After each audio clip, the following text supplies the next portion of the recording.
के विषय में बड़ी सुंदर बात कही।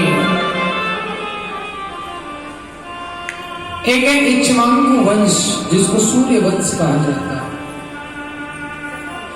और इस सूर्य वंश के अंदर बहुत बड़े बड़े प्रतापी राजा हुए हैं।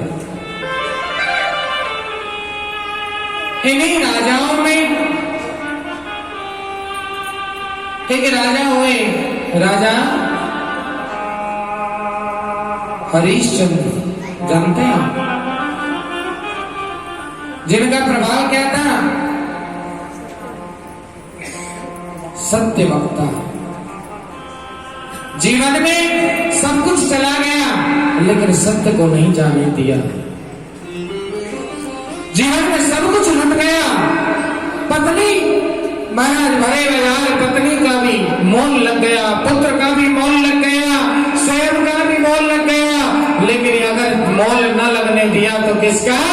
अपने धर्म का मोल नहीं लगने दिया, अपने सत्य का मोल नहीं लगने दिया, सत्य को नहीं छोड़ा। इसलिए आज भी राजा हरिश्चंद्र को सत्य वक्ता के नाम से जाना जाता है। बोलिए राजा हरिश्चंद्र जी महाराज की। सत्य वक्ता हुए। हमको आपको भी बहुत लोग जब कष्ट पाते हैं, थोड़ा दुख आ जाए जीवन में, तो भगवान को कोसने लगते हैं, है ना? भगवान को भला बुरा कहने लगते हैं। क्या ये हमारा धर्म है?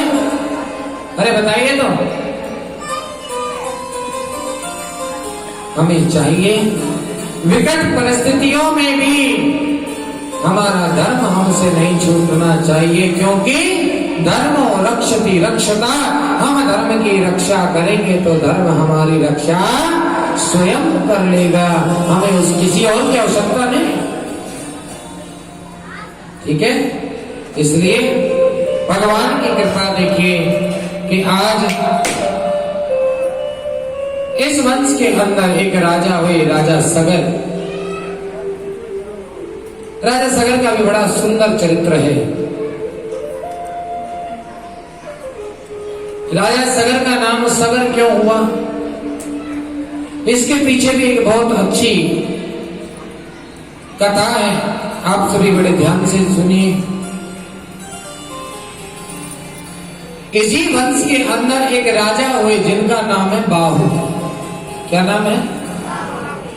बाहु का स्वास्थ्य खराब होने की खबर बाहु के शत्रुओं को लग गई और उन्होंने राज्य पर आक्रमण करके उस राजा बाहु से संपूर्ण राज्य छीन लिया।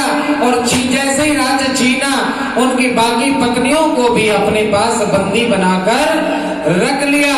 लेकिन एक जो रानी थी वह गर्भवती थी, आज अपने राजा के प्राण बचा करके वहां से राजा को लेकर घनघोर वन में गुप्त मार्ग से निकल गई। लेकिन जब वन में भ्रमण करने लगे तो महाराज कोई स्वास्थ्य उपचार नहीं मिलने के कारण राजा बाहु को भगवान के श्री चरणों में विलीन हो गया। राजा बाहु का गोविंदाय नमो नमः हुआ तो आज जो उनकी धर्म पत्नी है वो आज विचार करती है कि मुझे अपने पति देव के साथ ही सती होना है। क्या होना है? सती होना।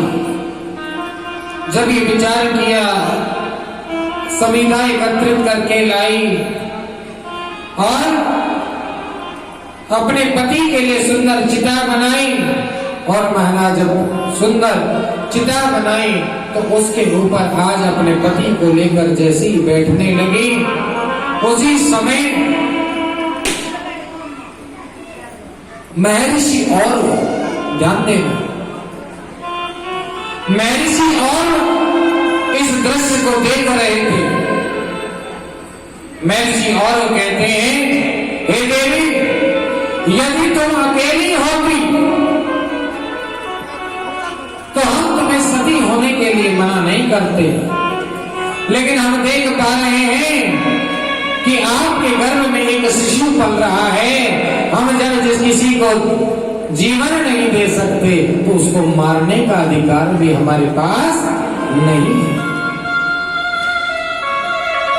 आपको सती नहीं होना चाहिए, क्योंकि आप एक ऐसे जीव जिसने आज दुनिया देखी ही नहीं, उसके आने से पहले उसका अंत करने का विचार आप कर रही हैं। इसलिए आपसे बहुत बड़ा पाप होगा। जब ये बात कही, उस महारानी को समझ में आया। अपने पति को महाराज अंतिम अंत्येष्टि संस्कार आदि करवाने के बाद में आज वहां से प्रस्थान किया। और प्रस्थान करने के बाद में उसके गर्भ से एक सुंदर बालक का जन्म हुआ। जब वह जन्मा तो उसके मस्तिष्क पर एक जहर की पोटली साथ में आई। जहर को कहते हैं गर। क्या कहा जाता है? गर मैंने जहर होता है जो जहर के साथ जन्मा है, इसलिए उसका नाम सगर हो गया है। क्या नाम हो गया है? सगर हो गया है। राजा सगर के मस्तिष्क पर एक काला सा निशान उसी जहर की पोटली का। क्योंकि जब बाकी रानियों को पता चला कि ये रानी गर्भवती हो गई है, तो उन्होंने द्वेषपूर्ण भाव से उन्हें जहर दे दिया।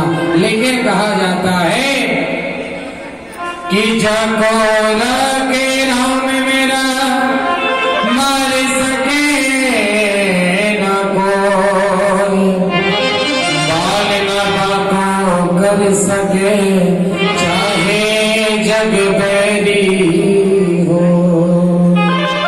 जिससे बचाने वाला मेरा गोविंद बैठा है, बड़ा उसे कौन मार सकता है मेरे प्यारे? हाँ, जिसे मारने वाला मेरा गोविंद बैठा।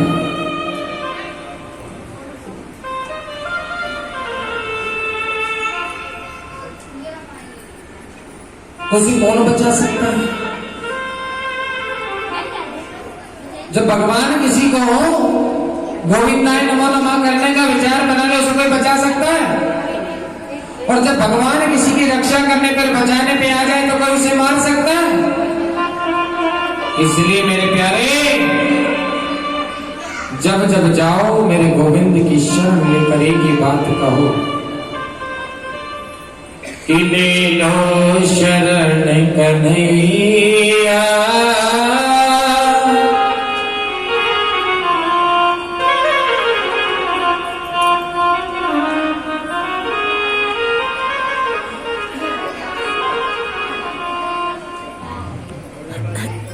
अब हम आपकी शरण में आ गए हैं। हाँ?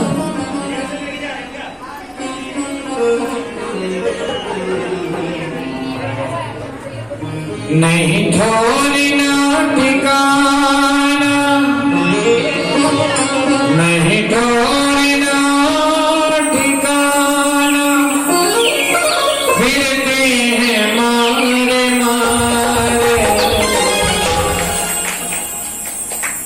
ले लो शरण कन्हैया, दुनिया से हम हैं पार। हम तुम्हारी शरण में आए प्रभु, दुनिया से हार कर अब हमें अपनी शरण में ले लीजिए। हाँ? इसलिए मेरे प्यारे, इधर राजा सगर ने महाराज बड़े होने के बाद उन्होंने अपना राज्य वापस पाया, और इधर राजा सगर के 2 विवाह हुए। पहली पत्नी से राजा सगर को 60,000 पुत्र हुए। महाराज कितने? 60,000 पुत्र हुए। और 60,000 पुत्र होने के कारण राजा सगर को अभिमान हो गया। तो क्या हो गया? राजा सगर को अभिमान हुआ, और जैसे ही अभिमान हुआ उन्होंने अश्वमेघ यज्ञ रखा और यज्ञ का घोड़ा भ्रमण करने के लिए छोड़ दिया। राजा इंद्र को लगा कि ये मेरा सिंहासन पाने की तैयारी में लग रहा है। हाँ? और उन्होंने आज उस यज्ञ के अश्व को, घोड़े को लिया और कहां पर छोड़ा है? महर्षि कपिल देव जी के आश्रम पर छोड़ दिया। कहाँ है महर्षि कपिल देव का आश्रम? जानते हो? कौन कौन जानता है? नहीं जानते? गंगा सागर, गंगा सागर कौन कौन गए? 1 2 3 4 5 6। बताओ, तुम गंगा सागर गए और तुम महर्षि कपिल देव का आश्रम नहीं जानते। वहां जो जाता है उसको दर्शन ही महर्षि कपिल देव के आश्रम के ही होते हैं। वहां पर ही महर्षि कपिल देव का आश्रम है। हाँ? और वहीं पर आज भी वो तपस्या में लीन है। महर्षि कपिल देव तपस्या में लीन थे और उनके पास सुबह घोड़ा बांध आए स्वर्ग के अधिपति राजा इंद्र। वो उस घोड़े को बांध आए। इधर पूरे महाराज सब जगह ये ढिंडोरा हो गया। महाराज अश्व हो गया, अश्व हो गया, अश्व हो गया। राजा सगर के 60,000 पुत्र खोजने के लिए निकल चले और खोजने के लिए जब गए तो क्या हुआ? सब जगह ढूंढा, कहीं नहीं मिला। तो आज पृथ्वी को खोदना ही शुरू कर दिया। जितने भी महासागर देख रहे हो ना, ये उन्हीं की देन है। पूरी पृथ्वी को खोद दिया और खोदते खोदते कहां पहुंचे? महर्षि कपिल देव के आश्रम पर पहुंचे। वहां उन्होंने अपने यज्ञ का अश्व देखा तो आज महर्षि कपिल देव को भला बुरा कहना शुरू कर दिया। और जैसे ही महर्षि कपिल देव ने अपने नेत्र खोले, हजारों वर्षों से महाराज वह तपस्या में लीन थे, लेकिन जैसे ही उन्होंने अपने नेत्र को खोला तो जो तप की ज्वाला थी, ऊर्जा थी, उसके प्रभाव से राजा सगर के 60,000 पुत्र जलकर भस्म हो गए। जैसे भस्म हुए इस बात की खबर लगी, राजा सगर की जो दूसरी पत्नी थी केशिनी, उनके यहाँ पर एक पुत्र हुए जिनका नाम है महाराज असमंजस। क्या नाम है? असमंजस। असमंजस ने विचार किया क्यों ना अपने पूर्वजों के कल्याण के लिए तप किया जाए, उनके लिए कोई साधन प्राप्त करें। तो उनके इष्ट देव ने बताया कि आप गंगा मैया के लिए तप करो और गंगा मैया अवतरित होगी तभी तुम्हारे पूर्वजों का कल्याण होगा। असमंजस अपना राज्य अपने पुत्र अंशुमान को देकर के चले गए और सुंदर तप करने लगे।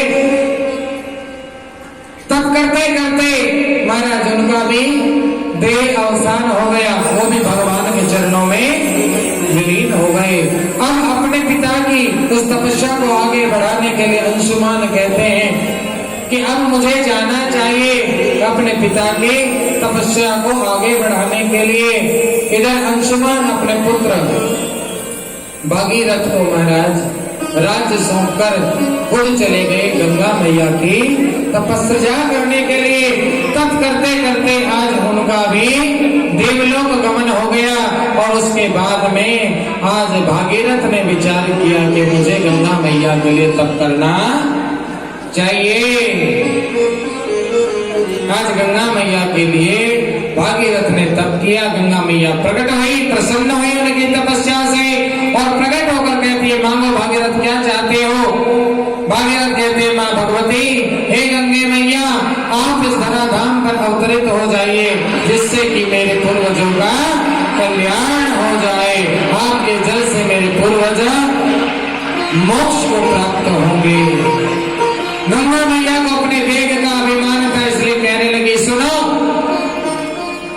अगर मैं अपने पूर्ण वेग के साथ इस धराधाम पर उतर आई तो ये पृथ्वी रसातल में चली जाएगी, इसलिए कोई और उपाय करो।